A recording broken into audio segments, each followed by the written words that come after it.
We're all gonna die, all of us, what a circus. The question is not why the addiction, but why the pain. Dr. Gabor Maté. Imagine a world where people are constantly running, from silence, from stillness, from themselves. A world where waking up feels like a withdrawal. Where the first breath of the day tastes like anxiety. Where people scroll endlessly through distractions. Inhaling dopamine like a drug they don't remember choosing. This isn't just an individual problem. This is a collective epidemic. We live in a society addicted not just to substances, but to validation, success, perfection, productivity, control, consumption, stimulation, pornography, fantasy, rage, achievement, and approval. And beneath it all, to escape. Addiction is no longer a fringe experience. It is the hidden language of modern existence. But what if the real addiction isn't to what we consume, but to the void inside us that keeps consuming us? What if our society doesn't just tolerate addiction, but manufactures it? And what if the root of all addiction is not weakness or moral failure, but pain? Buried pain. Unacknowledged pain. Inherited pain. Dr. Gabor Maté spent decades working with the most severe cases of addiction, homeless drug addicts, trauma survivors, hardened inmates. But his most radical insight wasn't about heroin, or crack, or alcohol. It was this. Every addicted person I ever treated had a story of deep emotional pain. And if that's true, then addiction is not the enemy. It's the language of suffering. A cry for help, misunderstood by a culture that punishes symptoms and ignores causes. Not all addictions look like drug abuse. Many of them wear a suit and tie. Many of them win awards. Gabor Maté. This video is not just about addiction. It's about why we feel so empty that we must fill ourselves with anything we can get. It's about the lies we've been sold about success, happiness, and identity.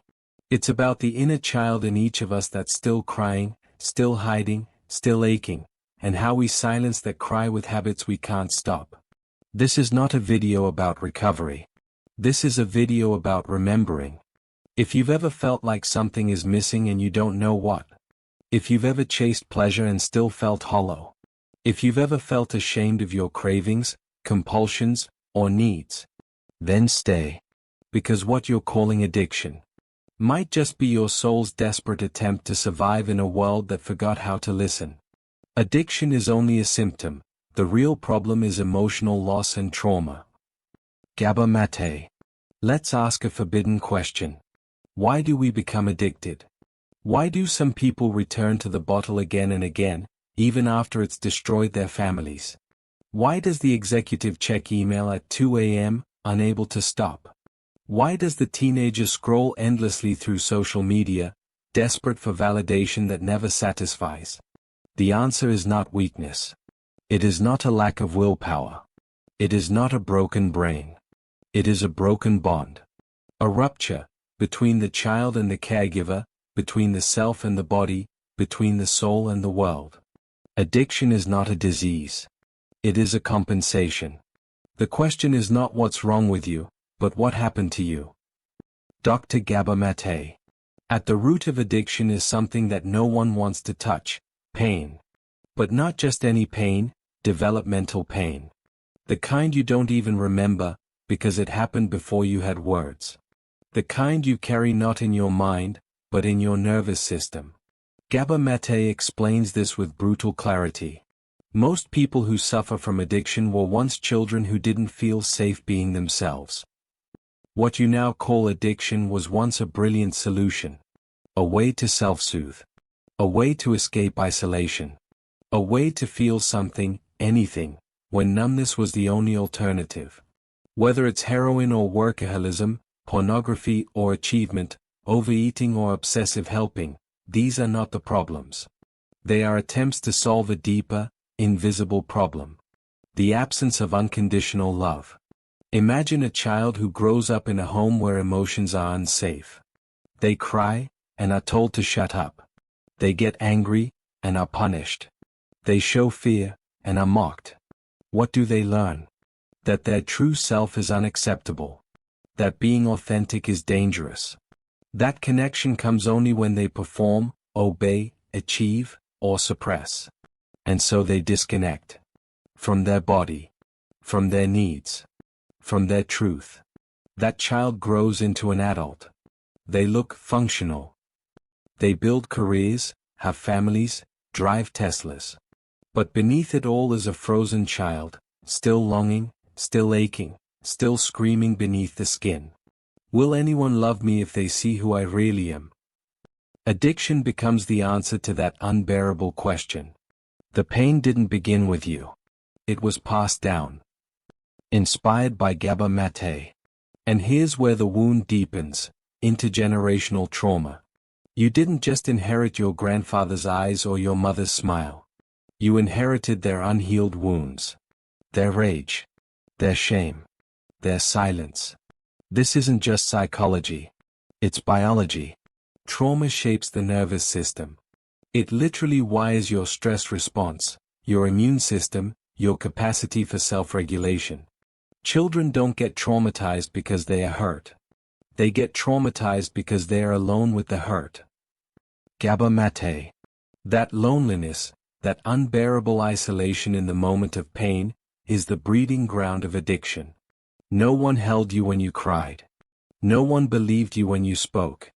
No one protected you when you were afraid.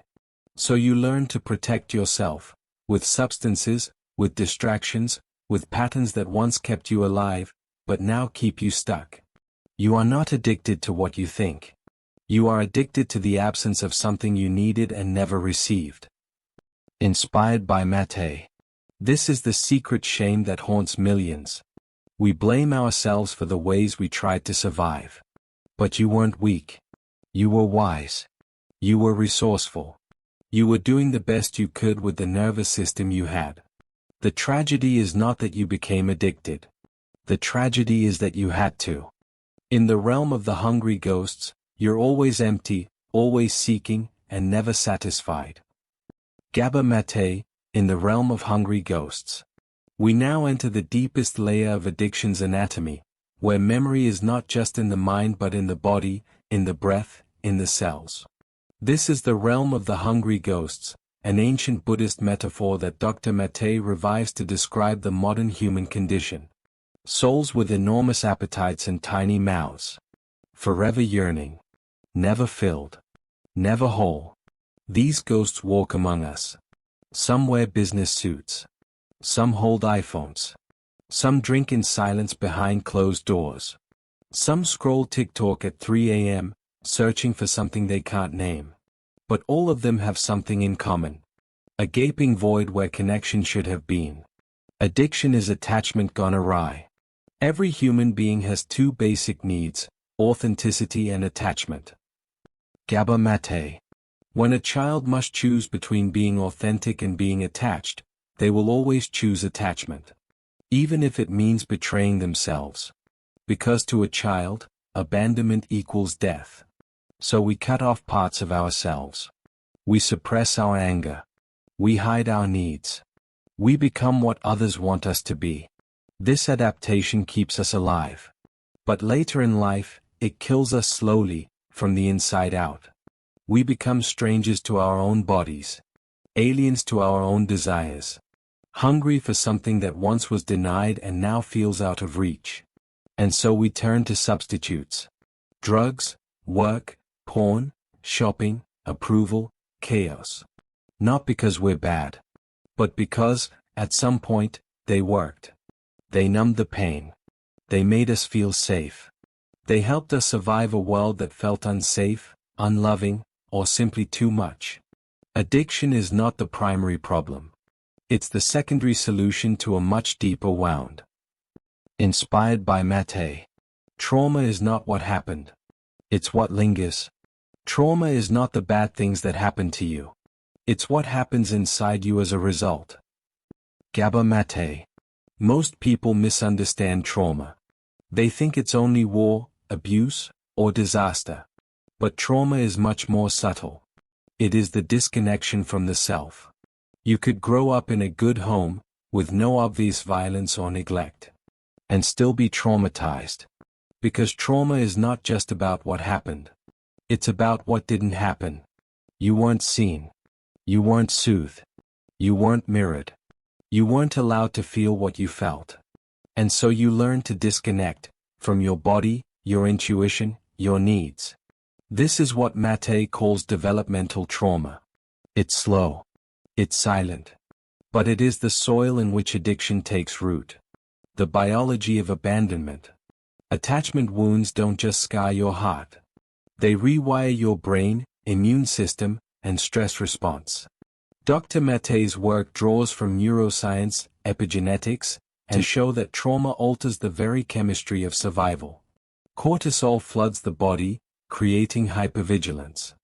Dopamine dysregulation makes you crave quick highs. The prefrontal cortex, responsible for regulation, becomes underdeveloped. The amygdala, responsible for fear, becomes overactive. So when you reach for the substance, the screen, the validation, you're not making a bad choice. You're responding to a nervous system that was shaped by lack. Addiction is not a crime. It's a cry. The question should never be, why the addiction? But rather, why the pain? Gabor Maté. When someone is addicted, society punishes them. But the truth is, they are already in prison. The prison of a mind that cannot rest. A body that cannot feel safe. A heart that cannot trust love. That is the addiction. Not the substance, but the state of exile. A state of being where you are cut off from your inner child, your felt sense, your right to exist as you are. And no drug can fill that hole. Because the hole was never chemical, it was relational. The invisible epidemic. If you look at what addiction actually is, it's not restricted to illegal substances. It's not restricted to the street. Gabor Maté. We live in a culture of addiction. Addiction to stimulation. Addiction to doing. Addiction to productivity. Addiction to numbing. This is not a flaw. It's a symptom of a sick society. One that prioritizes success over sanity. One that worships profit over presence. One that shames emotions and glorifies self-denial. In such a world, trauma is normalized, and addiction is inevitable. In the modern West, if you're not addicted to something, you're probably not paying attention. The essence of trauma is disconnection from the self. And the essence of healing is not the fixing of a broken self, but the rediscovery of the self that was never broken. Gabor Maté. Addiction, at its root, is not a moral failing. It is a desperate adaptation. A cry for help in a language that most of us were never taught to understand. And so, healing cannot begin with punishment. It cannot begin with shame, or lectures, or forced abstinence. Healing must begin with compassion. With listening. With presence. With the radical act of turning inward, not to control the pain, but to hold it. Because what we call addiction is often just a substitute for love. Compassionate inquiry, looking beneath the behavior. When we can look at ourselves without judgment, we begin to see not a monster, but a child, wounded, still waiting to be seen. Paraphrased from Maté. Gabor Maté's therapeutic method, compassionate inquiry, is not about suppressing behavior, it's about making sense of it. It asks, what is this addiction trying to soothe? What was the pain I couldn't speak? What did I need, but never receive? Because behind every addiction is a story. And behind that story is a need for connection. We do not treat addiction by simply removing the drug. We must understand the need the drug was meeting. Healing is not linear. It's spiral. Recovery is not about becoming someone new. It's about remembering who you were before the world taught you to forget. There is no straight line out of addiction. No formula. No shortcut. Healing is messy. It's filled with relapse, resistance, regression. But none of these are failure. They are part of the process. Because to heal is to revisit the places where you abandoned yourself, and to return, this time with love. And that love begins not from others, but from within. The body remembers, and the body heals. You can't talk your way out of trauma. You have to feel your way through it. Talk therapy can illuminate the mind. But trauma lives in the body. The racing heart. The frozen shoulders. The chronic illness. The panic at intimacy. To truly heal, we must befriend the body again. This means mindful presence, breath awareness, somatic practices, gentle movement, safe touch, emotional attunement. These are not luxuries. They are the foundation for a new nervous system. A system that no longer needs to run from pain, because it has learned how to stay. Connection is the medicine. The opposite of addiction is not sobriety. It's connection. Johann Hari, echoed by Maté. We were wounded in relationship. We must heal in relationship. This doesn't mean codependence. It means safe spaces, where you can be seen without performance, loved without masks, held without having to earn it. It means finding, or creating, circles where vulnerability is strength. Emotions are welcome. Silence is honored. Truth is safe. In these spaces, the nervous system softens. The heart reopens. The false self dissolves. And we begin to feel, again, that it is safe to be alive. From self-regulation to self-compassion. Self-regulation is not just about calming yourself down. It's about learning to stay with what is, without running from it. So much of addiction is flight. Running from shame. From grief. From emptiness. Healing is the art of staying. Staying with the discomfort. Staying with the inner child. Staying with the unmet need. Staying long enough to learn, this pain will not kill me. And from this staying comes the greatest transformation. Compassion. Not just for others, but for yourself. For the version of you who survived however they could. For the mistakes made in blindness. For the patterns born of panic, not choice. To look at your past and say, I understand. You did what you had to do. And now, we can choose differently. That is healing. That is power. That is liberation. Making space for meaning. As the addiction fades, a question emerges. Now that I'm no longer numbing, what do I want to feel? This is where the real work begins. Recovery is not just the absence of addiction. It is the presence of meaning. A purpose worth waking up for. A relationship worth nurturing. A truth worth living. A self worth returning to. And slowly, through this meaning, you begin to re-inhabit your life. Not perfectly. Not painlessly. But with presence. The wound is the place where the light enters you. Rumi. Addiction is not the end of the story. It's the beginning of awakening. Not because the pain disappears, but because pain, finally faced, becomes a portal. A sacred crack in the illusion of separation. A breach in the wall between the false self and the true self.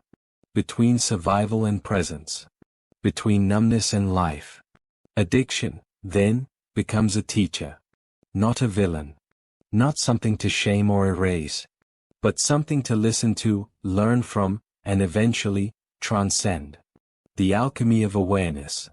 In my clinical experience, addiction always hides something sacred underneath. Gabor Maté. Every addictive pattern is a map. A distorted compass pointing toward. A lost part of yourself. An unmet need. A forgotten truth. And when you bring awareness to that pattern, gently, patiently, without judgment, you begin to transmute it. Awareness is the fire. And in that fire, compulsion becomes choice. Pain becomes wisdom. And trauma becomes initiation. Spiritual sobriety, not just abstinence, but presence. Addiction is not about pleasure. It's about the absence of presence. True recovery is not just about what you remove, but what you restore. A sober life is not empty. It is full. Full of discomfort, yes. but also full of aliveness, of clarity, of tenderness, of mystery. Sobriety is not the end of fun. It is the end of falseness. It is the beginning of relationship, with yourself, with others, and with life as it is. Addiction as a mirror of culture. In a society that is profoundly sick, being well-adjusted is not a sign of health. Krishnamurti. Gabor Maté insists. We cannot treat addiction in isolation. Because addiction is not just personal. It is cultural. We live in a system that produces disconnection. Work without meaning. Schools without emotional literacy. Families without presence. Media without silence. Economies without empathy. Success without soul. And then we wonder why we need to numb ourselves to survive it. The addicted individual is not broken. They are responding to a broken environment. So if we truly want to heal, we must not only support the individual, but transform the culture. What is the opposite of addiction? Not sobriety. Not abstinence. The opposite of addiction is not sobriety. The opposite of addiction is connection. Gabor Maté. Connection. To the body. To the breath. To your story. To your truth. To nature. To others. To the sacred. To the now. Addiction says, I must escape. Recovery whispers, I am already here. And this return to presence, this sacred homecoming, is the heart of the healing path. You were never broken. The trauma was never your fault. But the healing, now that is your responsibility. There is something in you that was never harmed. Never addicted. Never traumatized. It is not your ego. Not your accomplishments. Not your identity. It is your essence. Your inner light. The part of you that remembers who you are. All healing is simply the removal of what covers that light. A remembering. A return. And every step of the journey. Every relapse, every shame spiral, every breakdown, was part of that return. Because you were never broken. Just buried. The sacred wound. In spiritual traditions across the world, from shamanic rites to Christian mysticism, from Sufi poetry to Buddhist philosophy, the wound is sacred. Not to glorify suffering, but to redeem it. Out of suffering have emerged the strongest souls, the most massive characters are seared with scars. Khalil Gibran. Your pain is not a punishment. Your addiction is not a failure. It is an initiation. And if you walk through it consciously, if you face the darkness without flinching, you will emerge not just sober, but whole. Addiction as a spiritual awakening. Before you heal someone, ask if they are willing to give up what made them sick. To heal means letting go of the identity built around addiction. The martyr, the rebel, the savior, the victim, the controller, the escape artist. These were roles. They served you. They helped you survive. But now, something deeper is calling. Something real. Something raw. Something terrifying and holy. And if you say yes to it, if you surrender the illusion for the truth, you will not only recover, you will awaken. The gift hidden in the pain. When we are no longer able to change a situation, we are challenged to change ourselves. Viktor Frankl. You did not choose your pain, but you can choose what to do with it. And perhaps, in that pain, you will find a new purpose, a deeper compassion, a fierce clarity, a gentler heart, a story worth telling. You will begin to serve others. Not from a place of ego, but from empathy. You will become the healer you once needed. The voice you never heard. The presence you longed for. And in doing so, you will prove that nothing is wasted. Not even your suffering. If you've made it this far, something in you is ready. Not just to understand addiction, but to transform it. Not just to recover, but to return to the truth of who you are. You are not your past. You are not your pain. You are not your addiction. You are the awareness beneath it all. And in this awareness, there is freedom. There is peace. There is you. Welcome home.